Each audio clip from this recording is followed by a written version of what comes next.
అమ్మ చెప్పే. అవునా, సరే మరి అడుగుతా. నన్ను 20 ఏండ్లు నా తల్లిదండ్రులు ఎంతో గారాబంగా పెంచి ఏం కావాలన్నా కాదనకుండా లేదనకుండా ఇచ్చారు.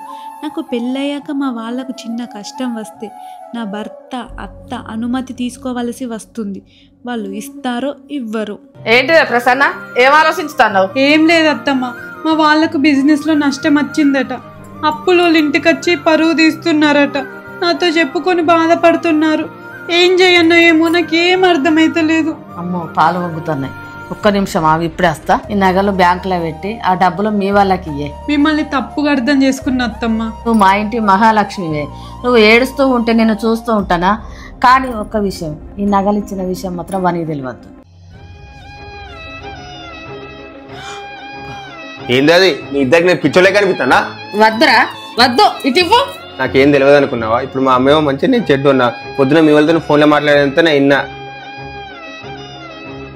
ఇన్నాక బీరోలో ఉన్న ఆస్ పేపర్లు తీసుకెళ్ళి బ్యాంకులో పెట్టి డబ్బులు తీసుకొచ్చిన.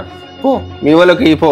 మీ వాళ్ళని ఎప్పుడు పరాయి వాళ్ళు అనుకోలే, మా సొంత అమ్మానాళ్ళకి అనుకున్నా. మీ మంచితనాన్ని నేను అర్థం చేసుకోలేదండి.